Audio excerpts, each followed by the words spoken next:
dying, she kept her hands moving, and that is how she became his wife.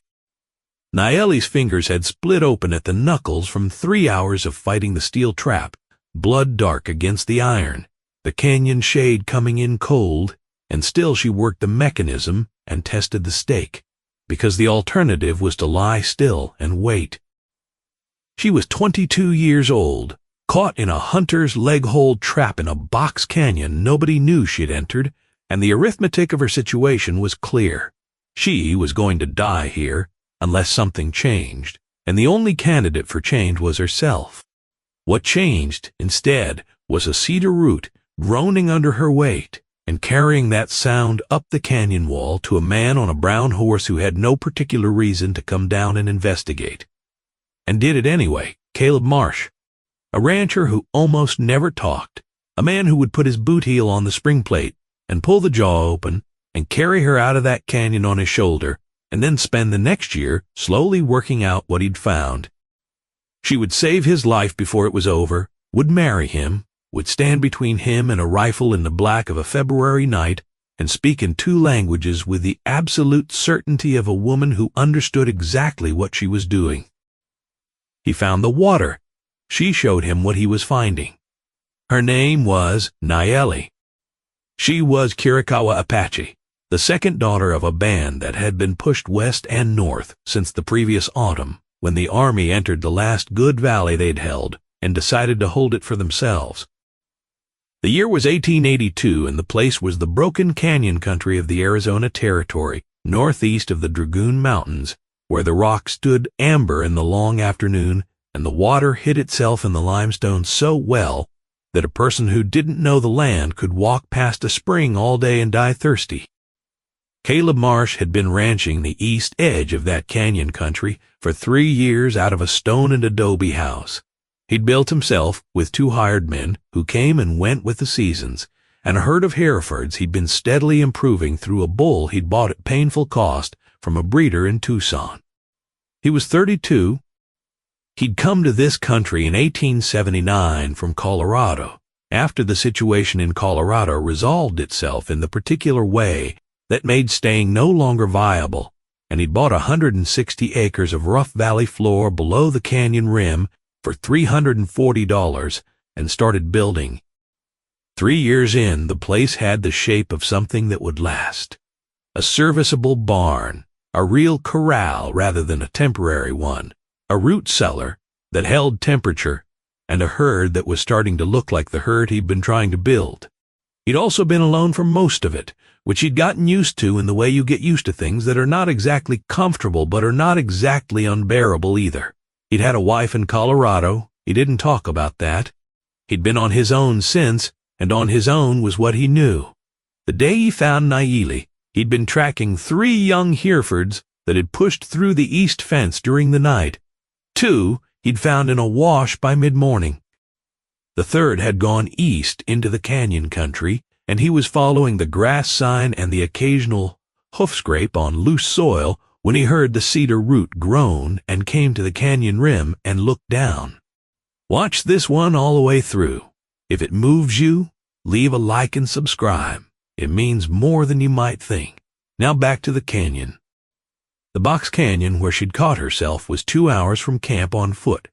Down a dry draw she'd followed, tracking her uncle's roan horse, which had slipped its tether in the night, and whose tracks led east at the fork. She'd been reading the ground, not the path ahead. The trap was an old No. 4 leg hold, staked in the brush along the canyon wall, where a hide hunter had set it and not returned, weeks ago, maybe longer. Pine needles had half covered the pan. She didn't see it until the jaws came up around her ankle. She hit the gravel hard enough to skin both palms.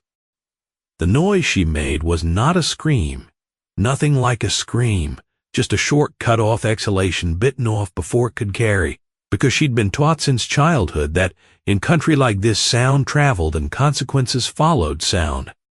She got that sound under control in under a second and lay there on the gravel taking inventory.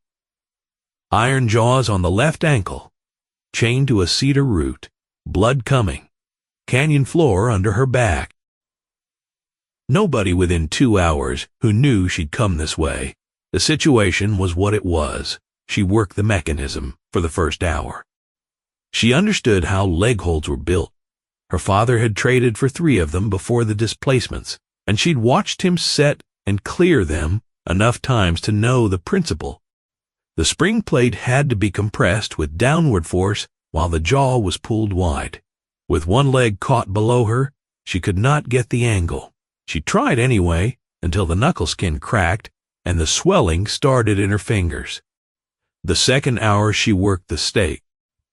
Cedar root was what she'd thought when she first grabbed the chain, but the stake had been driven through the root and into packed granite clay beneath it, and the root had long since grown around the shaft.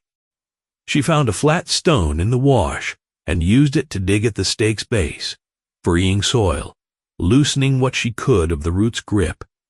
An hour of methodical work moved the stake 1/4 of an inch. Not enough. The third hour she stopped digging and looked at the sky above the canyon walls and made an honest accounting of where she was. Sun past the west rim. The canyon would be fully in shade inside the hour, and the late September nights in the Dragoon foothills could go below 40 degrees even after a warm afternoon. She was already cold from blood loss and dried sweat. Her band would look for her at nightfall, but they would search her usual routes.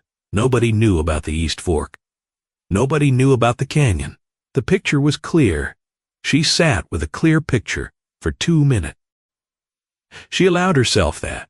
She'd learned that a true thing looked at directly cost less energy than a true thing looked away from, and she needed her energy. Then she put both hands back on the stake and pressed again, because a woman who stops working while she still has hands is already past the point of help. She was bracing against the stake when the cedar root groaned under her weight. A few seconds later, the sound of a horseshoe clicking on rock at the rim above. Then the particular creak of saddle leather when a rider comes to a stop. She looked up. A man on a brown horse at the rim, hat brim cutting the top of his face in shadow. He was sitting completely still, looking down into the canyon. There was something in the quality of that stillness, not frozen, not startled, but deliberate, a person reading what was in front of them before deciding what it required, that placed him differently from the first fear that had risen in her chest. He wasn't reaching for anything. He was looking. He got off his horse eventually, staked it at the rim, and came down the canyon wall on foot. He chose his footing on the loose rock carefully but without exaggeration, the way a person moves in rough country when they've done it enough that it has stopped being an occasion. He reached the canyon floor, stopped 6 feet from her, crouched, and looked at the trap. Not at her. At the trap, she filed that away. You look at the problem, not at the animal, when you're working near something hurt and uncertain of you. He was in his early 30s, dark from sun, with broad hands and a build that came from work rather than from size alone. He examined the spring coils with 2 fingers, traced the chain to the root, looked at the depth of the stake. His lips pressed together briefly, not a reaction to her, just the expression of a person working through a plan and finding it viable. Then he looked directly at her for the first time. She had been watching him since the rim. His eyes were dark and level, carrying nothing performative in them, no pity, which she'd have found insulting, no predatory interest, which she'd have found expected. He was simply looking at her the way she'd been looking at him, as a person rather than a category, reading what was actually there. That quality was rarer than it had any right to be in 1882, in that country, in encounters between her people and his. He held both hands up and open. Then he pointed at the trap spring, set his own boot heel against the air where the plate was, mimed the pressing motion. Then he pointed at her leg and mimed the pulling free. He waited, hands still. She positioned both hands around her lower leg, just above the jaws. One nod. He set his boot heel on the spring plate with his full weight, gripped the jaw with both hands and pressed down while pulling outward. Old iron, stiff coils. The jaw opened in grudging increments, 1 inch, 2, 3. She pulled her leg clear the moment she had space, and he stepped off the plate and let the trap snap shut on nothing. He straightened up and examined her ankle. The moccasin leather was stiff with dried blood, and the ankle itself had begun the accelerating throb that means serious swelling is coming. She ran her own fingers along the sides of the joint, testing what was there. The tendons tracked when she moved the foot. Everything moved that needed to move. He watched her do that examination without interrupting, without reaching in to help with a part she was handling herself. She took in that detail and kept it. He pointed north himself. North again. She looked at the canyon walls, at the darkening sky, at him. She put what she knew on the scale. He'd come down into the canyon with no obligation to. He'd freed her without trying to establish ownership of the favor. He'd communicated with his hands and waited for her consent before touching the trap. The ledger wasn't against him. She gave one nod. He put his horse's reins in her hands for the climb out, so she could grip the saddle for support, and put his arm across her back to take some of her weight on the loose rock of the canyon wall. She leaned on him exactly as much as the terrain demanded.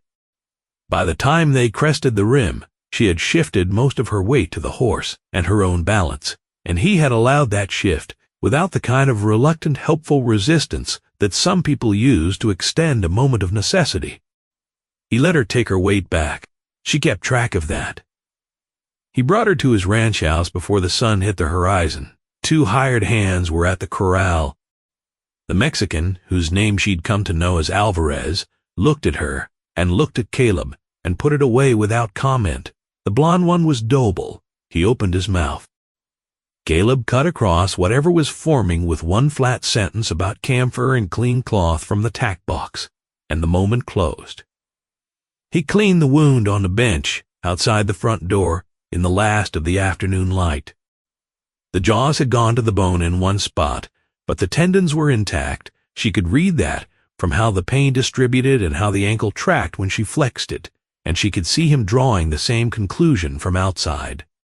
His hands working the joint with the particular care of someone who has done field medicine on themselves and learned to be precise about it. He wrapped the ankle clean and firm.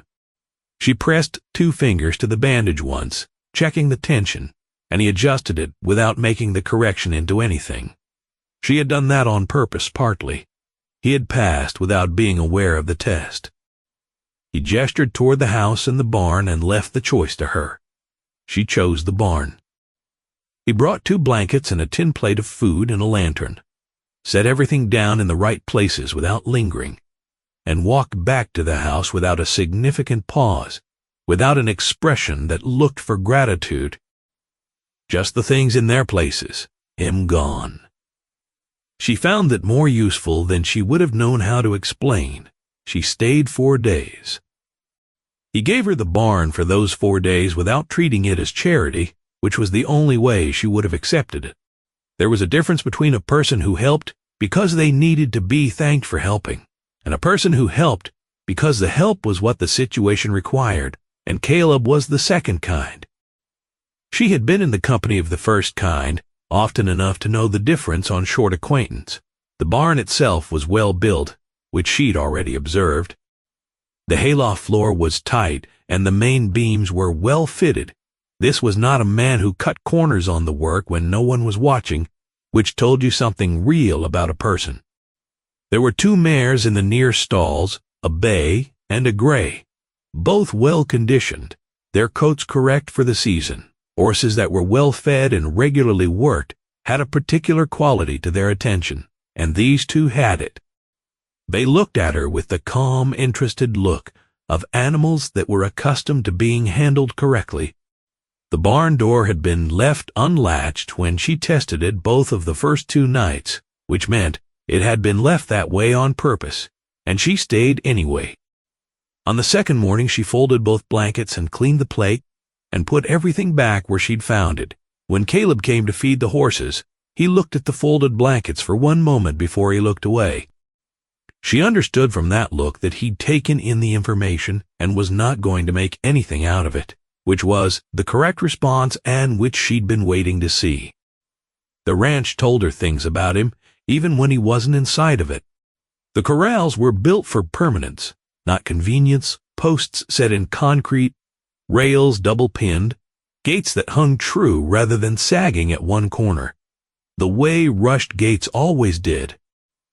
The water troughs were cleaned on a schedule, the hay stored under cover rather than piled in the open. A man who builds a thing the slow right way and maintains it the same way is usually building for a future he believes in, and a man who believes in a future, in a place, has usually made peace with the place. She filed that. On the second afternoon, she sat outside the barn in the sun, with her ankle stretched in front of her, and watched him work a young mare on the lunge line. His patience was genuine, not performed patience, not the strained patience of a man waiting to be done with a task, but the real kind, the kind that comes from understanding that an animal is operating on its own timeline, and that fighting the timeline only makes it longer. The mare kept breaking off the arc to the right, stepping her shoulder out and losing the circle. He brought her back softly each time, no punishment visible in his hands or his posture, no frustration showing. 15 repetitions, maybe 20, the same correction each time. She saw what was causing it. His lunge arm was dropping at the elbow, shortening the mare's effective radius by 6 or 8 inches on the right arc and pushing her shoulder out every time she passed through that quarter circle. A small mechanical thing with a simple fix.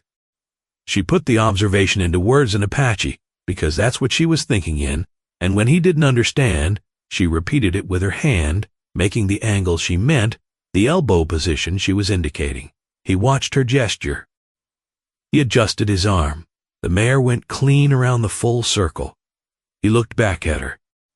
The look on his face was not the look of a man being corrected. It was the look of a man receiving useful information and processing it accurately, which is different and considerably better. He turned back to the mare. She gave the minimum nod that closes an exchange without extending it past what it was, and went back to watching the mountains.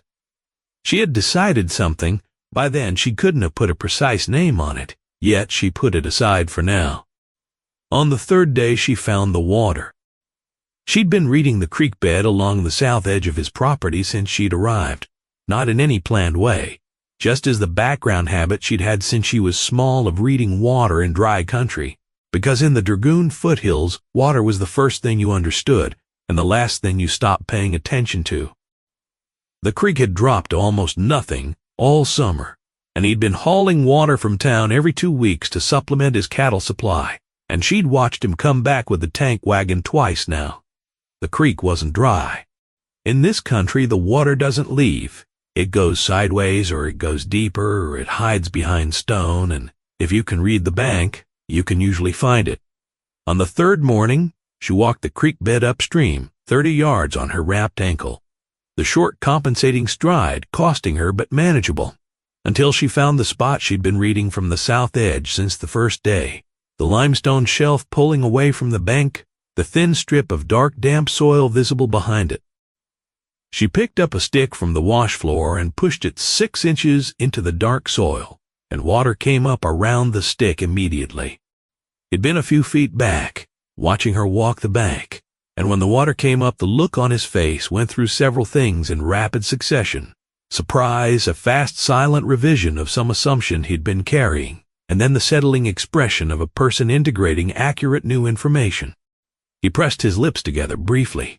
She recognized that expression now. It was the one he used for plans that were workable. He built the proper seep infrastructure that afternoon. He mortared a rock catch basin into the bank, behind the limestone shelf, sealed it at the edges, ran a clay-packed pipe from the basin to a wooden trough he framed up at the pasture's edge. He worked quickly and accurately. By sunset, the first water was running through the pipe into the trough, and his Hereford cattle were coming to it one by one, ears forward, testing the new source. He'd been hauling water from town every other week all summer, 40 miles of driving in a wagon on roads that were hard in the dry and worse when wet. The seep hole ended that. When the water first ran into the trough, he let out a short breath, the particular sound of a solution clicking into place. She kept that sound somewhere and didn't examine why. On the fourth morning, she could walk without the compensating stride, and she was going to leave. She had cleaned the barn completely, put everything back in its original arrangement. She came to the corral where he was working the fence line and stood in front of him. She said one word in Apache. The closest rendering in English would be something like, "We are square." The word that closes a ledger kept fairly between people who do not owe each other anything. Then she walked north. He stood at the fence a moment longer than the fence required, watching the slope she disappeared over before he turned back to the work. She came back 3 weeks later. In those 3 weeks, he thought about the seep hole more than was strictly necessary.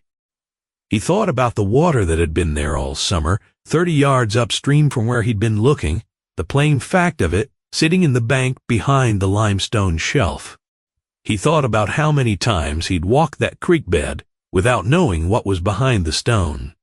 He told himself he was thinking about the water, and that was true enough as far as it went. He built a second trough from the seep hole, extended the pipe, routed the overflow toward the garden he'd been trying to establish on the south side of the house. The garden had been struggling hard clay soil, inconsistent water, and nobody who knew which plants actually thrived in that south-facing microclimate versus the ones that just looked like they should. It did better with steady water. These were the kinds of obvious things a man could spend years not knowing if he was only approaching the problem from the angle he'd first arrived at. Alvarez came back from a supply run to Croydon. One afternoon in those 3 weeks with news delivered in the sideways manner he used for things he judged Caleb needed, but that weren't strictly his to say outright, Haskell had been talking. About the south pasture, about the seep hole, about the Apache woman, and what kind of arrangement Caleb had made, and what a man who would make that kind of arrangement was suggesting about himself. Caleb listened and nodded. Alvarez was satisfied with the nod. He went back to the horses. Caleb stood at the corral fence a minute longer, looking east toward the canyon country, then went back to work, because the afternoon required work, and everything else could wait to become whatever shape it was actually going to take. She came down the slope with Chato beside her. Chato was 12, her cousin's son, and he'd been working his English with the same methodical patience he applied to everything since he was 7 and had decided the language was going to be useful. He had a rope with 2 horses on it. One of them was Caleb's roan steer, the one that had gone over the east fence 2 months back and not returned. She'd found it in the canyon country southeast of the Dragoons, recognized the brand, and kept it. Through Chato, she laid out the exchange plainly. She was returning what was his. He gestured at the horse, and toward her she could keep it. She declined. Through Chato, using the formal Apache phrasing she reserved for things she needed, understood without ambiguity. A man who gives water back to the land carries no debts. Chato translated. Caleb listened and looked at the horse and looked back at her, and after a moment offered her band use of the south pasture for the grazing, and no payment or exchange was attached to the offer, except the implicit one of 2 people who had established, in a short time and through very few words, that they understood what was fair and meant to operate on that basis. She looked at the south pasture, good grass, warm south-facing slope, close to the seep hole she'd found, and gave the nod. They built a working arrangement from almost nothing, which is how working arrangements between practical people always start. One concrete exchange at a time, no name on the relationship until the relationship is ready for one. She came to the property 6 more times over the following weeks. He was always somewhere visible when she arrived, not hovering, not insistent, just somewhere on the ranch, in her sightline if she wanted to find him. She understood that was deliberate. A man who arranges his availability that carefully is making a particular kind of statement, and she was fluent in that kind of statement. She showed him how to read the east ridge for rain, how the cloud shadows collected in one fold of rock in the morning that meant precipitation within 12 hours, knowledge her grandmother had carried, who had been born in this country before the Mexicans named the peaks. She showed him the pale alkaline band at the upper fence line that meant that pasture would green 3 weeks before the lower ground in spring, which let him rotate his cattle to preserve the better grass for when he needed it. She showed him where the deer crossed the north draw at dawn, and where the pack rats built their middens along the south exposure, which told you which winter was going to be hard enough to plan around. He listened to all of it and asked no questions while she was present, and she could read from the state of the ranch on each subsequent visit that he'd tested what she'd shown him and was applying it. She thought about him in the evenings more than she'd expected to. She was honest with herself about it, because she'd found that being honest with yourself about things that are happening is less costly than finding out later that you've been pretending. What she came back to again and again was the economy of him, the way he moved in the work without ornamentation, the way he adjusted the lunge lead without argument, the way he'd built the seat trough the same afternoon. She showed him the water, not deferring, not making her show him again, just taking accurate information and acting on it. The sound he'd made when the water ran. The moment at the fence when he'd stood watching the slope, she'd gone over for a moment longer than the fence required. She did not put a name on any of it yet. Water was patient with stone. She had learned that before she learned anything else. Chato relayed her uncle's assessment in pieces over several visits, the way you relay a position that has multiple parts. Her uncle felt the rancher was well-intentioned, but was reading all of it through an Anglo lens, which meant he understood what had happened between them as generosity rather than what it actually was, recognition between two people who could read the same land. The exact phrase, in Chato's careful translation, was that the man had found the water but did not yet understand what he was finding. Her uncle was not wrong. She asked Chato not to pursue the subject for now. From Croydon's direction, the opinions came to Caleb through the hardware store and the feed store, and the way news traveled in small ranching towns, which was efficiently and with elaboration. Croydon in 1882 was a place of about 250 people, most of them Anglo ranchers and their families, with a Mexican quarter of perhaps 40 more, and a Chinese cook at the hotel and nobody who was Apache or had chosen to be associated with Apache people. The territorial situation had been unsettled for 3 years by then, with the Army running campaigns in the mountain country and the newspapers in Tucson, and the more distant eastern papers running stories about it that had varying relationships with the facts on the ground.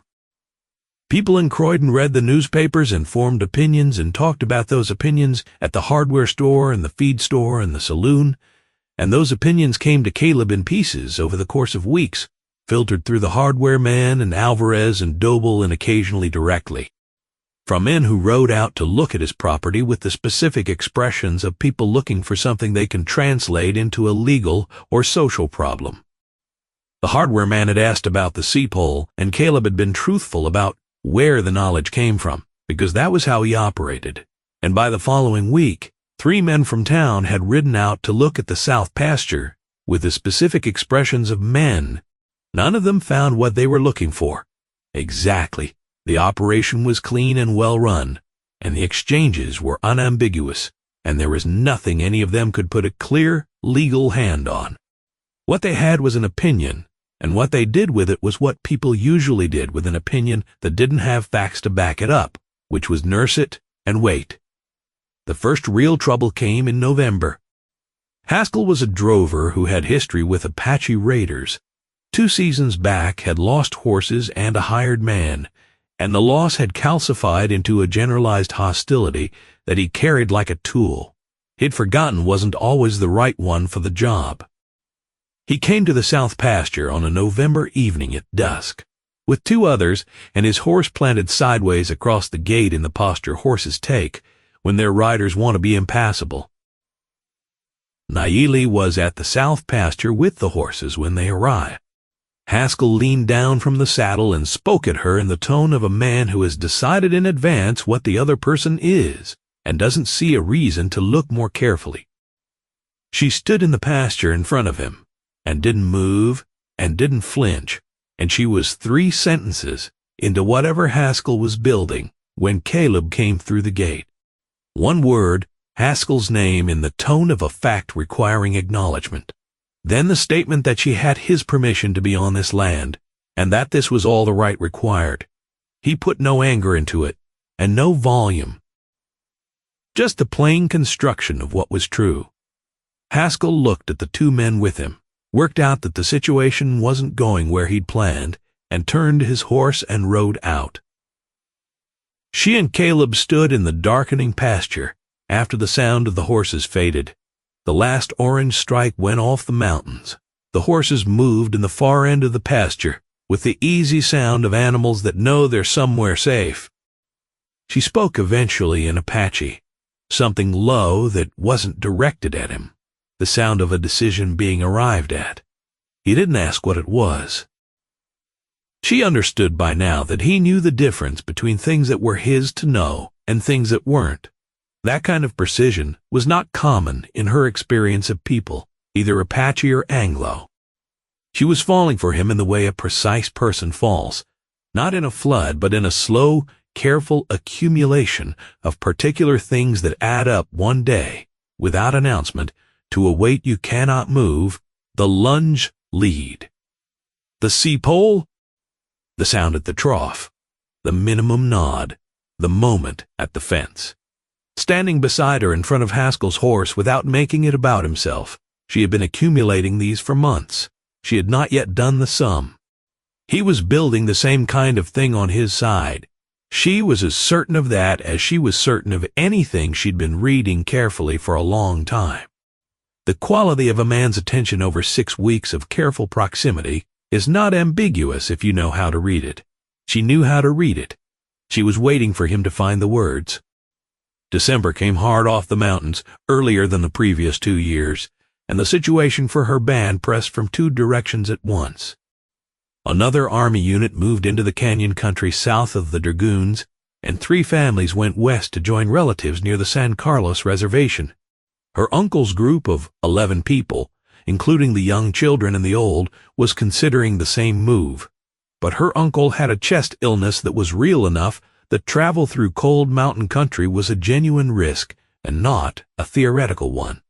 The band was staying put, uncertain, winter coming in on them. She put the situation in front of Caleb plainly through Chato, because she'd established that plain was what worked between them. Just the facts, 11 people, bad chest illness in the oldest man, army pressure from the south, winter closing in. She had thought about how to do this for 2 weeks before doing it. There was a version of making this request that came from a position of dependence, and that version she would not use.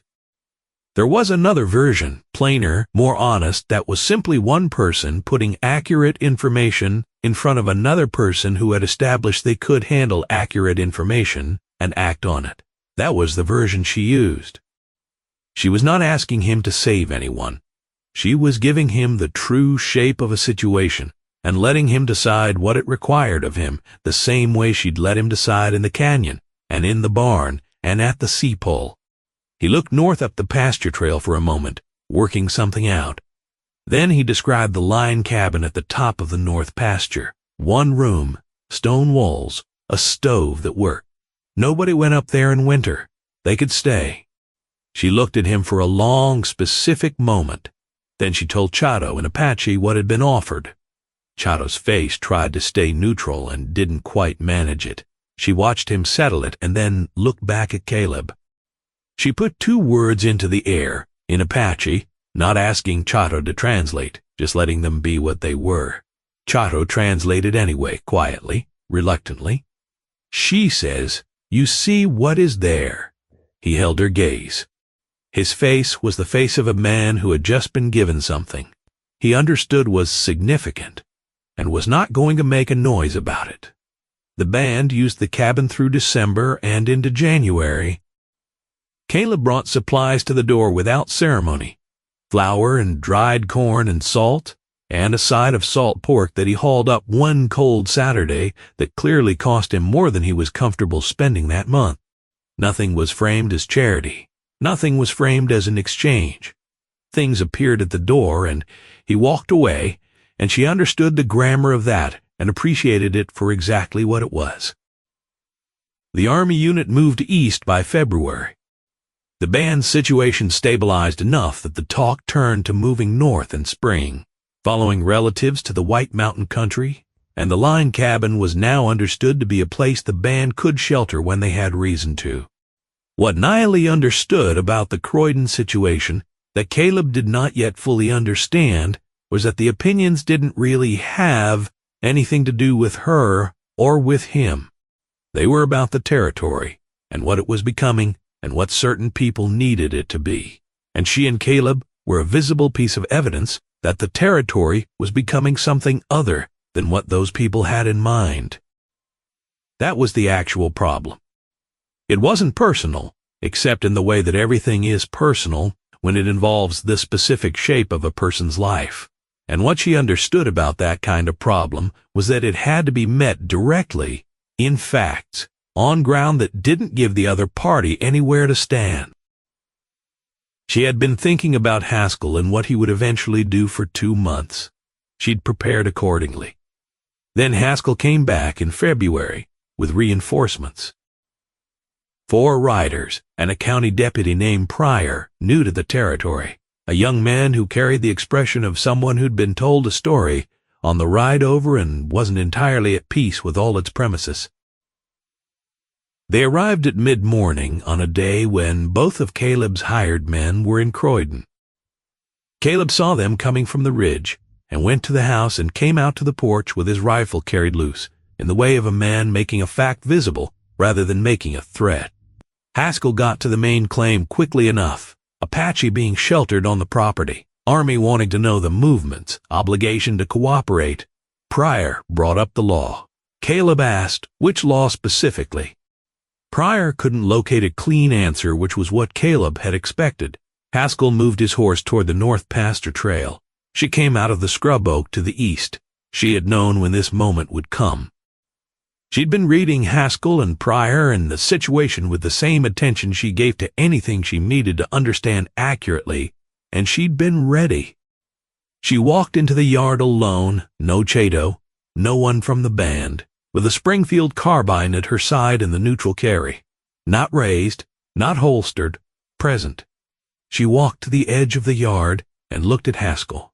She chose Spanish. It was neither of their first languages, which made it the most honest ground between them, and it was the language of the territory before either English law or Apache custom had resolved the jurisdictional questions.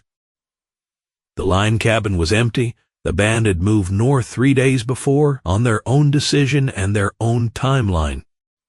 She would walk Haskell up to the cabin herself and let him look at the empty room if her word was insufficient for a man carrying a deputy's credentials. She offered this without anger, without deference, with the tone of a woman who is certain about what is true and has no need for the other person to be comfortable with it. It was true, every word. The band had gone on their own schedule, and she had not coordinated this moment with Caleb in advance. She had known when it would come, and prepared for it herself, on her own terms. Pryor looked at Haskell and made what was probably the best professional judgment of his career in the territory so far. He turned his horse and rode out without another word. Haskell stayed a moment longer, working out that he'd come here to find something and had found only an empty cabin and a woman with a rifle, who was right about everything she'd put in front of him. He turned and followed Pryor. Caleb came down off the porch and walked across the yard. He stopped in front of her, close, and they were looking at each other in the clear, cold February morning, with everything that had accumulated between them over the past 5 months sitting in the air. She put it into English, slowly, each word placed precisely. The band was in good country. Her uncle was recovering. She was here. He didn't say anything for a moment. She could see him finding the sentence. I want you to stay, he finally got to. Not in the barn, not in the cabin. Here, the plainness of it was right. She'd expected him to find plainness when he got there, because it was what he used for everything that mattered to him.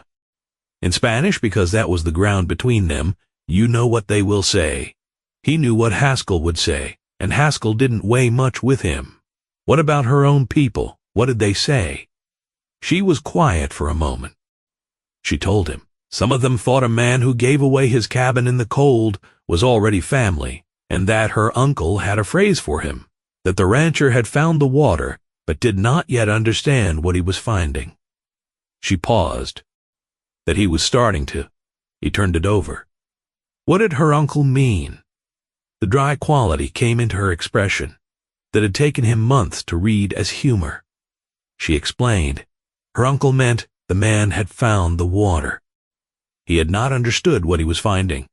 A pause, the length of 2 breaths, and that he was starting to. He took her hand. She let him, because she had been deciding this for months, and the deciding was done. They stood in the cold February morning in the yard of his ranch, the mountains still white to the west, the horses moving quietly in the pasture below, in the silence, between 2 people who have finally said what was true between them and found the truth was not surprising.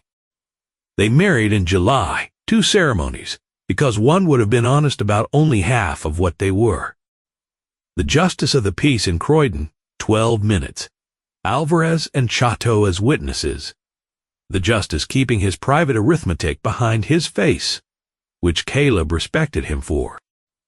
And 3 days later at the ranch, with her uncle and the band members who had come back from the north to be present, and a blessing spoken in the old Chiricahua form that her uncle said had been used for joinings since before the Mexicans gave the mountains their current names, and a fire built at sunrise at the edge of the east pasture, and a length of turquoise-beaded cord her aunt had carried wrapped around their joined wrists. Chato translated the blessing and stopped before the last section.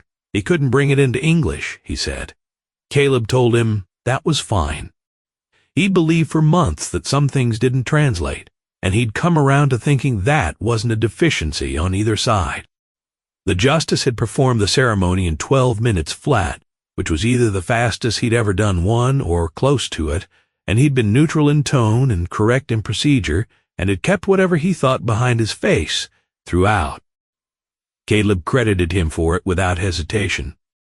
A man who does the job requires, regardless of his private views on the parties involved, is a more useful member of a community than a man who lets those private views determine how the job gets done. He'd known both kinds. The justice was the first kind, and that mattered more than people usually gave it credit for.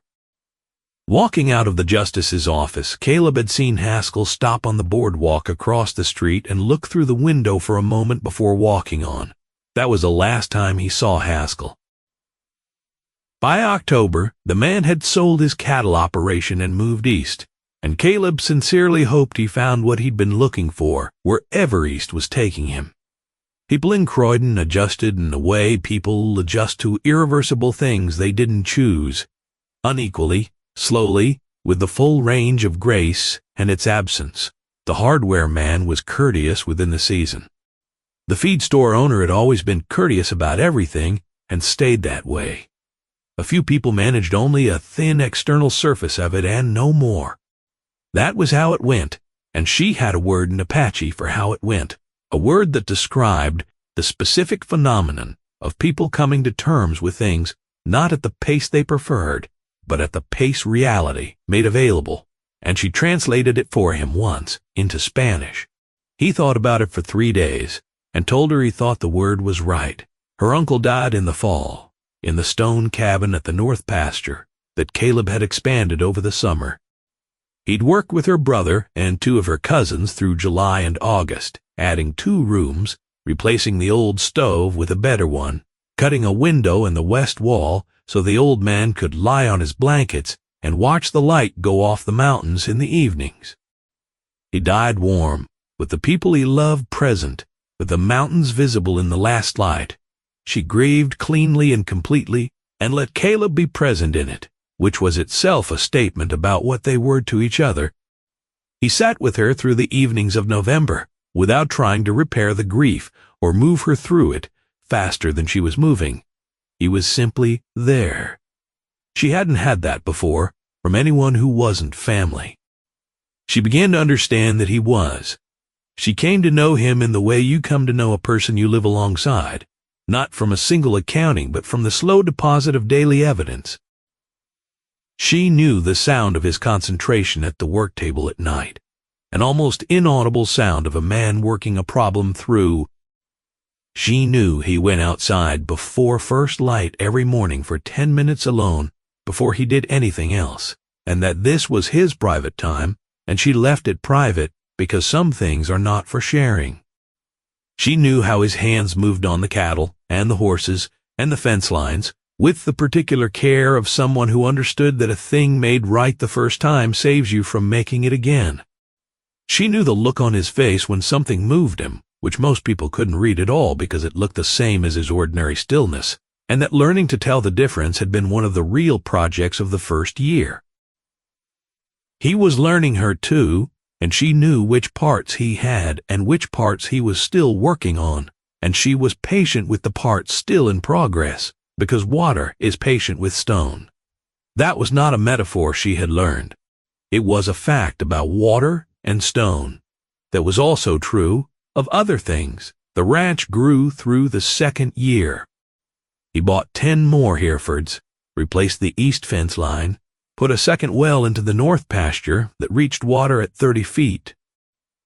She built out the kitchen garden on the south side of the house, the one she'd started from seeds her aunt sent with the next band member who traveled through, and built the drying racks behind the kitchen for the chilies and the herbs she needed through winter, epazote, yerba santa, the wild oregano that grew on the south-facing limestone outcrops she'd found in the first autumn.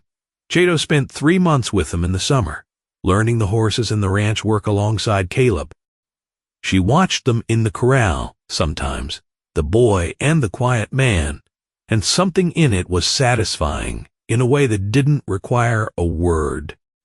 A new family arrived in Croydon that fall, with no history in the territory and no opinions preformed about anything, and they dealt with her from the first day with the uncomplicated courtesy of people who had not yet been handed a story about who she was. That was useful to remember. Sometimes the problem was not the place, but the specific people who'd arrived in it first, and the specific people changed over time.